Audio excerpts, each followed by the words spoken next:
Alright, so now we're going to move on to our Muse Monthly. Now I'm going to read a little blurb from from their website to kind of help describe what it is. Muse Monthly is dedicated to bringing you the best in contemporary adult fiction with a focus on literary fiction from debut writers. We strive to provide a diverse range of novels, including those written by and about women, people of color, and those from the LGBTQA+ community. We are focused on supporting small and local organic tea makers from the U.S. and Canada. So that way, it's bigger than just a book in a tea. It's really about diversity and supporting people who may not get the support they need. So, we're going to open this box and see who we're supporting today. It's also a really great way to read a book that you may not see on the front of your Barnes and Nobles, or you passed over because it's not a top seller at the moment. At the moment, I've never had a bad book come out of their choices. That's really cool looking. Like, they give you a lot of tea. Yeah, this is ounces.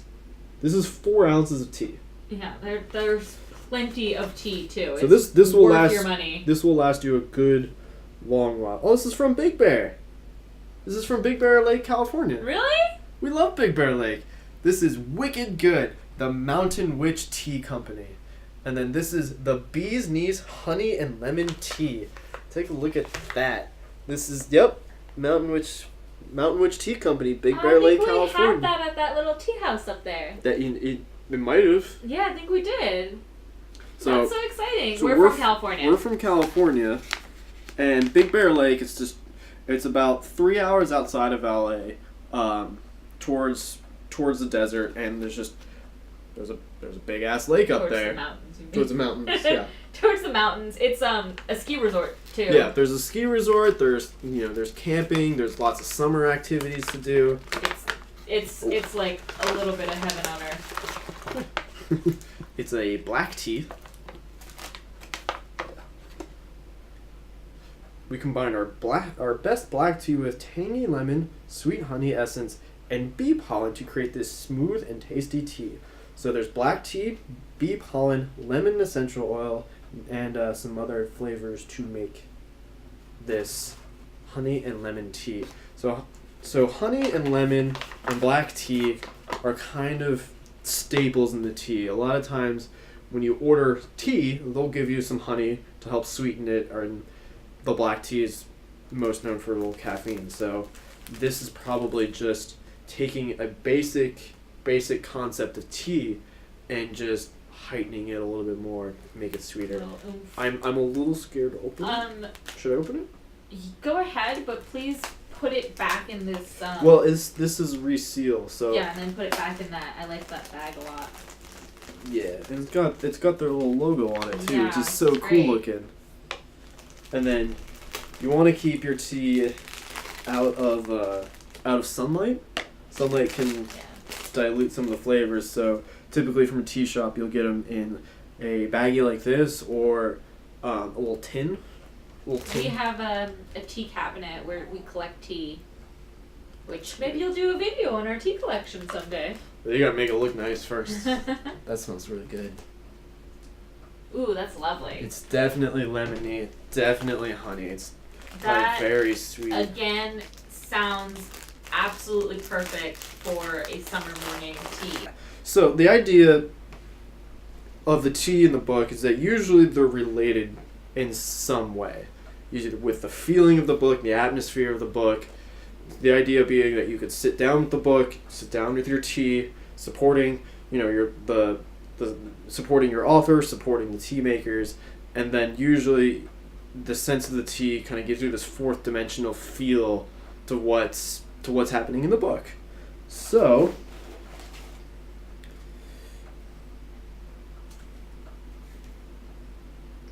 I don't know if that's this is. This is somebody's card. Oh. There's somebody's card for Rebecca Graves Pottery. I think she made this. Oh, that seems like a lovely little bookmark.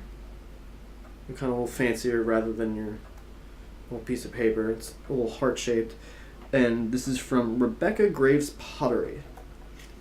And her right here. We will include her information. Check her out.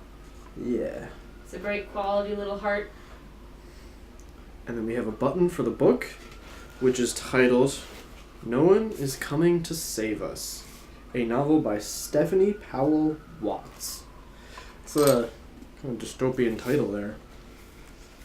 Mm-hmm. I think that's it. Okay, so let's find our little description. Okay.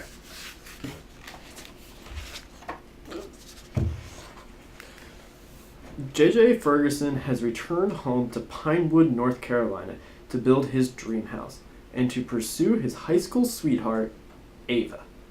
But as he re-enters his former world where factories are in decline and the legacy of Jim Crow is still felt, he is startled to find that the people he once knew and loved have changed just as much as he has.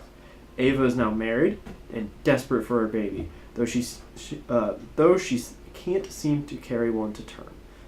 Her husband, Henry, has grown distant and frustrated by the demise of the furniture industry, which has been outsourced to China and stripped the area of jobs. Ava's mother, Sylvia, caters to and meddles with the lives of those around her, trying to fill the void left by her absent son. And Don, Sylvia's unworthy but charming husband, just won't stop hanging around.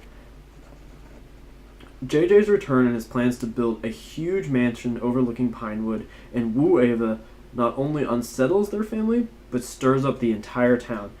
The ostentatious wealth that JJ has attained forces everyone to consider the cards they've been dealt. What more they want and deserve, and how they might go about getting it. Can they reorient their lives to align with their wishes rather than their current realities? Or are they already resigned to the rhymes of the particular lives they lead? No One is Coming to Save Us is a revolutionary debut from an insightful voice with the echoes of The Great Gatsby. It is an arresting and powerful novel about an extended African-American family and their colliding vision of the American dream. In an evocative prose, Stephanie Powell Watts, as the author, has crafted a full and stunning portrait that combines a universally resonant story with an intimate glimpse into the hearts of one family. So it sounds intense, honestly. Yeah, but it sounds like it. I mean, I've never. It could be lighthearted. It doesn't sound it, to be perfectly honest. We have obviously not read it yet, so. Yeah, unfortunately, it's hard to give you an idea of what exactly the book is about and what kind of the tone it is because we haven't read it. All right. Do you always get a hardcover with Muse? So far, I have only gotten hardcovers. I do not know if they do paperback covers. And that's our Muse Monthly box. It's a small box. It's a very, I would say the weight of the box is more important than what's actually inside the box. Because you want to support. This is a first time author. This is her first book. Yeah, it's a debut author. Yes, a debut author. And then we have a little support of a Potter. Check out the Mountain Witch Company for their tea. They have a 3 tea special, so you can get like a box of 3 different teas for a relatively low price. I think it's $24, probably plus some shipping, which isn't bad for some. A lot of tea options. There's a lot of tea options apparently. We will be trying them out. Maybe we'll do a haul. Maybe we'll order some stuff. Maybe we'll do a tea haul and start tasting them all. But yeah, definitely support these. So buy the book. Sounds like a good read, and then support the teas. Get the Muse Monthly box. Yeah, you can get the Muse Monthly box and do both, and then the next month you'll get another one. So if you go to Muse Monthly, and they reveal the book that's coming out in the next month, and if that's not your particular cup of tea, or you don't, maybe you've already read it and you don't like it and you already own it, for whatever reason, if you don't want that book, you can skip that month, don't have to pay for it, and then just wait for the next box, and then your subscription will carry over. Just make sure to do it at a timely manner. Yeah. Don't do it after your box arrived. I don't think that works. I don't think it works like that. But that is Muse Monthly. We We got a nice black tea. We have a new book by Stephanie Powell Watts that we're looking forward to, and look on Black Lives in America. And so we're gonna go eat some food and make some tea now.